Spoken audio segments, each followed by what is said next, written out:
Muito bem, temos um convidado na linha, o deputado federal eleito pelo PSL lá no Paraná, o Felipe Barros, quem a gente citou aqui no programa de sexta-feira, que deu uma explicação no Twitter sobre o posicionamento do PSL, dos deputados do PSL, na votação de regras mais brandas para a aposentadoria dos policiais. Muito obrigado pela sua participação aqui em Os Pingos nos Is, deputado. Boa noite.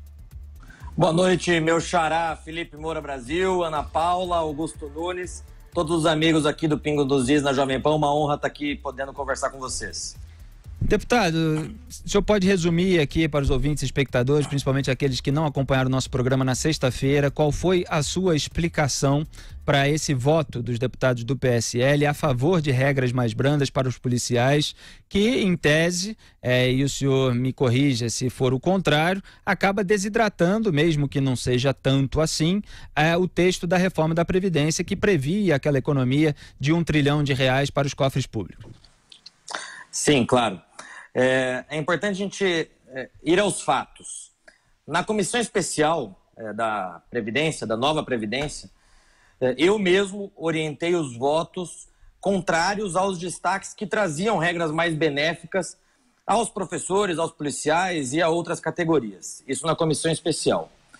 Após isso, começou-se um movimento, principalmente advindo dos sindicatos dos policiais, e de outras categorias, mas os sindicatos policiais mais forte, que ganhou uma representatividade dentro da Câmara. Alguns deputados da oposição e de outros partidos, após a votação na comissão especial, começaram a já fazer destaques para a votação no plenário. Esses destaques que estavam sendo feitos por outros partidos, como por exemplo pelo PSD e pelo Podemos, eles eram destaques infinitamente piores àqueles que foram aprovados na votação do plenário. Por quê? Basicamente, esses destaques que esses partidos estavam procurando apoio no Congresso para fazer, retiravam os policiais e outras forças de segurança da reforma da Previdência. O impacto disso seria infinitamente maior. Então, qual foi a estratégia que nós adotamos? Nós sabemos que a política é um jogo de xadrez, né? Nós, do PSL, somos 54 deputados, outros partidos, como por exemplo do Partido Novo, são 8 deputados, e para que a gente pudesse aprovar a Previdência, são necessários 308. Nós tínhamos duas opções. Ou nós acatávamos esses destaques que eram infinitamente piores para a Previdência, ou então nós fazíamos um acordo com outros líderes de outros partidos para trazer regras mais benéficas para os policiais, mas que não desidratasse tanto a Previdência como os destaques que esses partidos queriam fazer. Chegamos ao ponto, inclusive, nessas conversas, nessas negociações, dos partidos que apresentavam esses destaques recuarem, mas a oposição, nós sabíamos disso, a oposição apresentaria esses destaques, né? E certamente eles iriam, a oposição, angariar os votos necessários por conta dessa pressão advinda dos sindicatos dos policiais, iriam conseguir os votos necessários porque era um destaque supressivo e que, portanto, precisa de menos votos para ser aprovado. Então, dentro do jogo de xadrez, o que nós optamos? Temos duas opções. Ou a gente vota esse destaque, que é infinitamente pior, ou nós construímos um acordo com diversos líderes partidários para trazer regras mais benéficas aos policiais, mas que não desidratasse tanto a nova Previdência. E foi essa a segunda possibilidade que nós seguimos, inclusive orientados pela equipe econômica do governo, orientados pelo próprio presidente Jair Bolsonaro, pela equipe do ministro Paulo Guedes e bem como pelos ministros do nosso presidente Jair Bolsonaro, que estavam licenciados e, portanto, estavam na Câmara para votar. Nós fizemos isso, esse grande acordo, para que não desnaturássemos mais ainda a nova Previdência. Deputado, agora não seria possível convencer vocês que estão no Congresso é que sabem disso. Não seria possível convencer um número razoável, o número necessário de deputados de que só se vai resolver, não se vai resolver os problemas da polícia, né, dos policiais, com a aposentadoria, com a Previdência. Eles precisam de mais coisas, que, né, tem de mexer num monte de coisa, regime de trabalho, salário e tal. Isso não era viável. Augusto, eu concordo em gênero, número e grau com a tua posição, e foi aquilo que eu disse na comissão especial.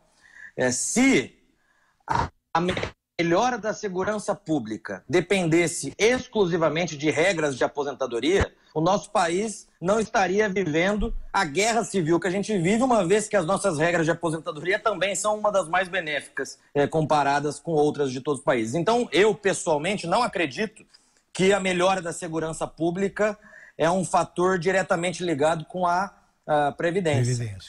Acontece que por essa pressão advinda dos sindicatos, dos policiais, a oposição, ao mesmo tempo, alertando que se outros partidos não apresentassem os destaques dos policiais, a oposição apresentaria, esses destaques seriam aprovados. Por quê? No regimento interno da Câmara, nós temos ali a figura do destaque supressivo. O destaque supressivo, que é para retirada de determinadas palavras, determinadas matérias do texto original, ele precisa de menos votos para ser votado. Precisa de 513 menos 308, sou ruim de matemática, mas faz a conta aí para mim. Tá? Precisa de menos votos. A oposição, aproximadamente, precisa de 205 votos. A oposição, aproximadamente, são 150. Se nós pegarmos ali os partidos do PT, PSOL, PCdoB, eles somam aproximadamente 150 deputados. Mas, somado com os deputados da oposição, com estes deputados que são eleitos ou que representam as categorias policiais, nós tínhamos a nossa conta de que, de fato, eles conseguiriam aprovar esse destaque, que era infinitamente pior para a Previdência, uma vez que retirava todas as forças de segurança completamente da Previdência. Então nós fizemos essa conta, tentamos convencer os parlamentares, inclusive de diversos partidos, mas nós estávamos percebendo que iríamos perder se fôssemos para o voto. Por isso optamos por fazer esse acordo.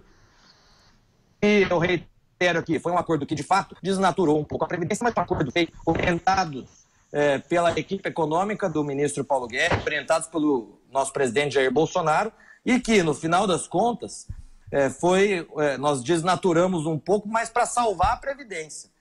A Previdência, segundo a estimativa do secretário Rogério Marinho, ficou ainda com 900 bilhões, a economia prevista para os próximos 10 anos, mas somado a isso, nós temos ainda aproximadamente 200 bilhões da medida provisória de antifraude no INSS, que já foi aprovada, e que essa estimativa da medida provisória também sempre entrou na conta do 1 trilhão. Então, somando as duas, nós ainda estamos com 1 trilhão e 100, que é o resultado do texto que foi aprovado. Deputado, antes de passar aqui a palavra para a Ana Paula, só para não perder o fio da meada, o lado difícil de acreditar nessa explicação, e o senhor, por favor, traga aqui à tona, a gente gosta de ouvir e trazer todos os elementos à tona para o público, evidentemente, avaliar.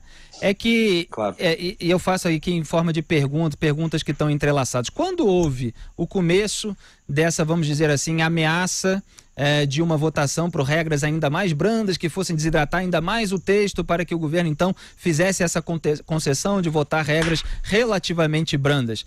Porque a gente viu, e esse que é o ponto de interrogação, a gente viu o presidente da República notícias de que ele estava fazendo uma ingerência, ele estava fazendo uma interferência para que houvesse regras mais brandas de fato para os policiais. E quando a gente vê o histórico de votações dele como deputado, ele realmente lutou para que houvesse certas regras que valorizassem essa categoria, para não dizer que houve votos corporativistas, que é o que eu criticamente julgo nesse aspecto. Então, houve um movimento do presidente Jair Bolsonaro, houve declarações do próprio líder do governo na Câmara, Major Vitor Hugo, deu entrevista aqui à Jovem Pan. O próprio Onyx Lorenzoni, ministro-chefe da Casa Civil, deu entrevista pra gente na sexta-feira, depois da votação. Ele não falou nada disso do que o senhor está dizendo e do que o senhor disse naquela mesma noite no Twitter. Então, assim, eu vi apenas o senhor no Twitter dando essa explicação de que havia uma ameaça de aprovar um destaque que desidratasse ainda mais essa reforma. Não vi mais ninguém do governo.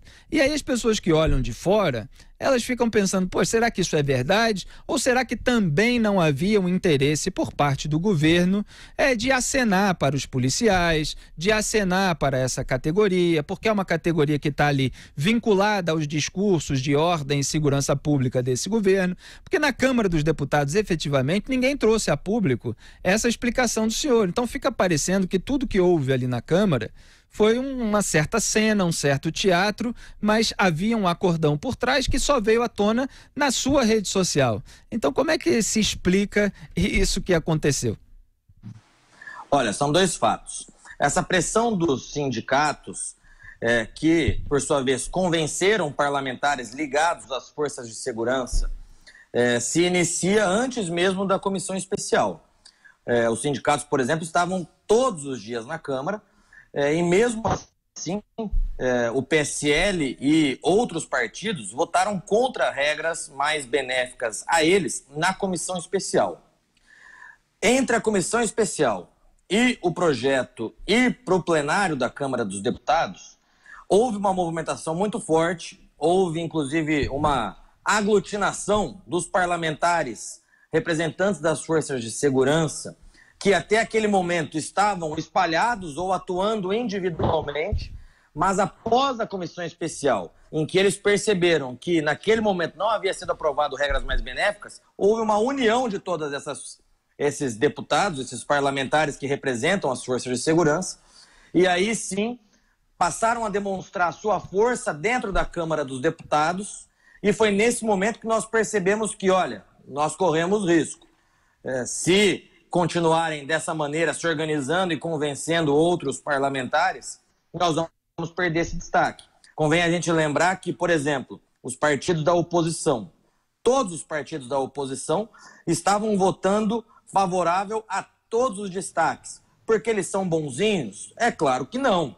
É porque eles, de fato, queriam que a gente desnaturasse e desidratasse cada vez mais a Previdência. Eu estou aqui, Felipe, Ana e Augusto.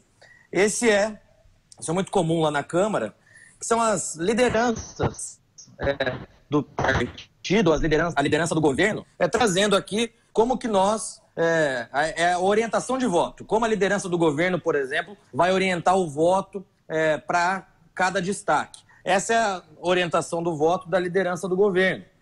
E aqui temos aqui a emenda aglutinativa número 8, que foi a emenda fruto desse acordo que foi feito para não desidratar mais ainda a Previdência, a liderança do governo nos orientando acordo para aprovação, voto sim. Ou seja, houve um acordo para a aprovação dessa emenda aglutinativa número 8 e, portanto, a liderança do governo indicando o voto sim. Então, não sei se respondi essa pergunta, mas foi entre a comissão especial, que as forças de segurança perceberam que, de fato, eles estavam correndo o risco de perder privilégios, e o projeto da nova Previdência ser encaminhado ao plenário, que esses parlamentares que estavam atuando isoladamente passaram a se unir, e foi nesse momento, então, que nós percebemos que ou nós fazíamos um acordo ou perderíamos, então, na votação do destaque. Ana Paula Henkel. Deputado, obrigada pela entrevista. A minha pergunta, na verdade, ela vem um pouco desse comentário aí do Felipe. A gente sabe que a nova Previdência, ela só teve o apoio maciço, né, o apoio da população da maneira que foi, com manifestações nas ruas em pouquíssimo tempo, porque seria uma Previdência que seria igual para todos, né? Então, o senhor acabou de dizer aí que entre a comissão especial e o plenário já havia essa movimentação favorável a esses dois destaques, né, das forças policiais e dos professores. Se já havia essa movimentação, será que não faltou, então, uma comunicação mais direta e mais aberta com a população que vem apoiando a reforma de 1 trilhão do Paulo Guedes de uma maneira muito ativa? Será que não faltou, então, essa comunicação não tão em cima da hora como foi feita pelo senhor no seu Twitter, para que a população pudesse entender que, se não fosse votado o destaque que foi votado, a desidratação seria maior? Eu acho que sim, Ana. Eu concordo com você que essa comunicação poderia ter sido feita de uma maneira mais efetiva, seja por mim ou outro deputado qualquer, seja pelo PSL ou até mesmo pela própria liderança do governo ou pelo próprio governo? Eu acho que sim.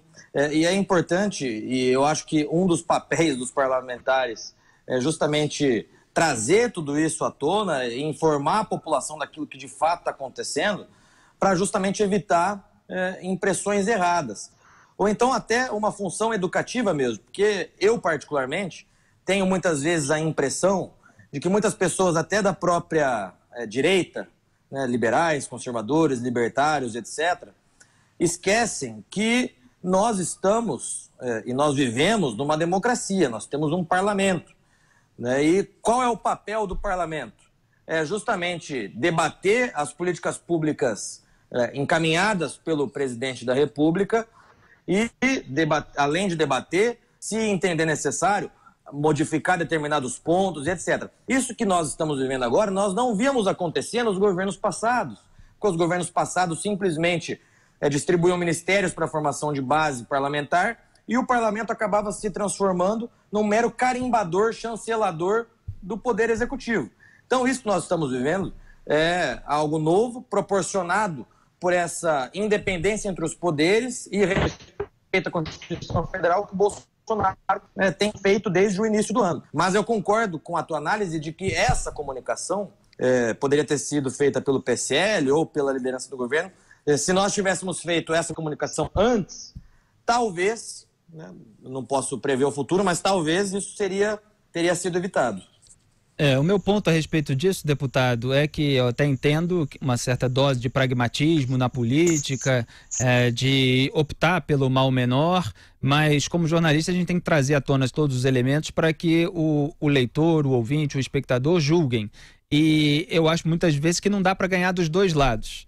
Então, se a gente vê o partido falando que os policiais realmente precisam de regras mais brandas de aposentadoria e o mesmo partido do outro lado dizendo, não, nós só votamos para isso porque havia uma ameaça maior, o partido está tentando ganhar dos dois lados e isso precisa também ser exposto. Talvez não sejam as mesmas pessoas do partido, talvez haja uma certa divergência, uma certa dissidência interna, mas é preciso expor isso ao público para que o público tire as suas conclusões. E a minha última pergunta é a respeito da votação no caso dos professores, porque houve uma parcela também de integrantes do PSL que acabaram não entregando o voto nesse acordo do qual o senhor está falando, e até pergunto, o caso dos professores estava incluído nesse acordo? Era para a oposição votar a favor de regras mais brandas para os policiais e os governistas votarem a favor de regras mais brandas para os professores? Isso estava dentro do acordo? E por que então uma parcela do PSL, no caso dos professores, mesmo tendo sido deputados que votaram por regras mais brandas com policiais,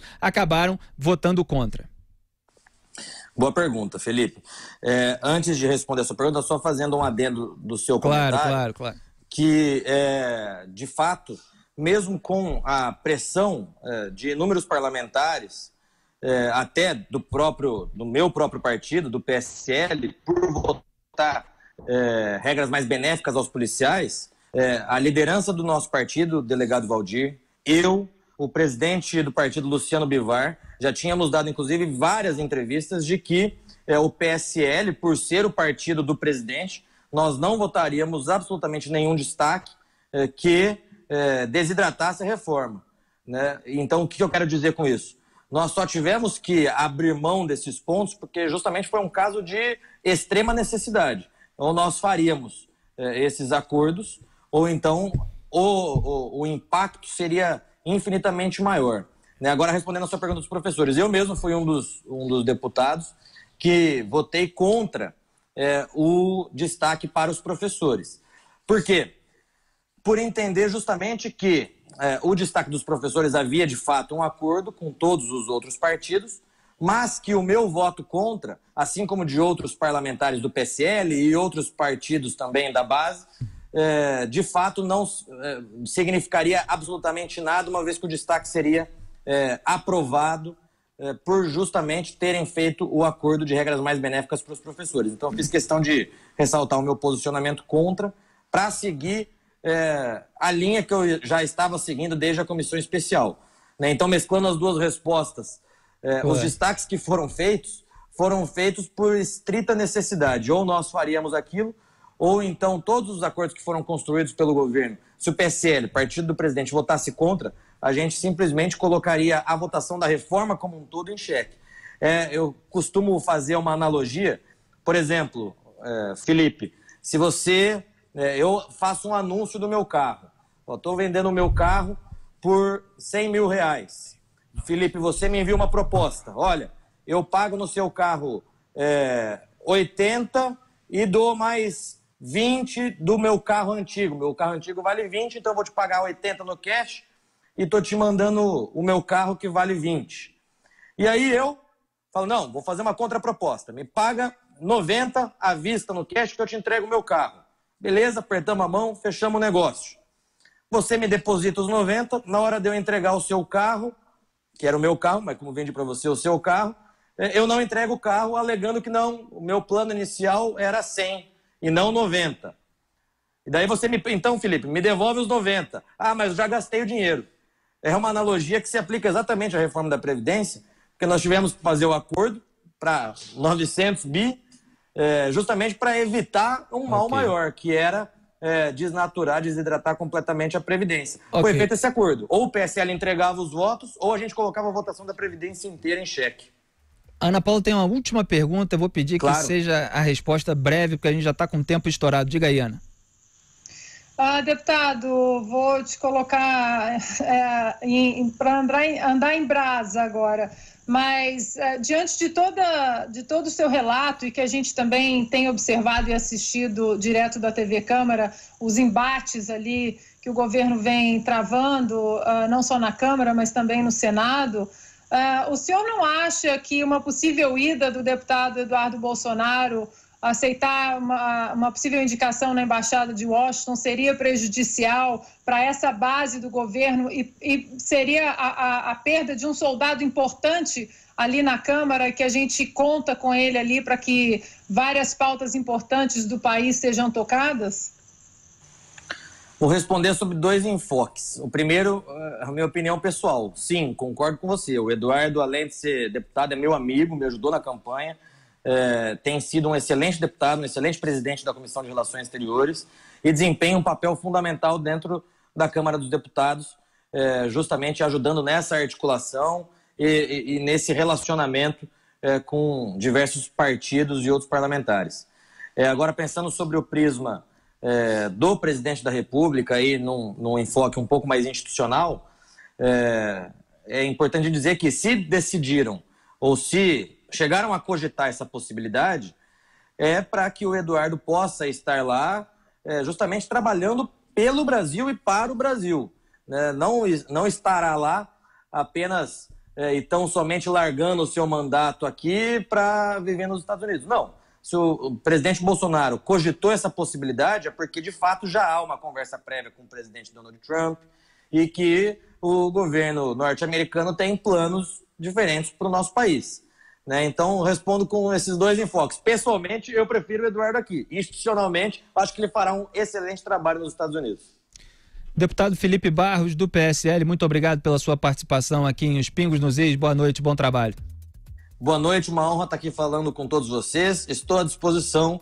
Felipe, Ana e Augusto, uma honra estar aqui.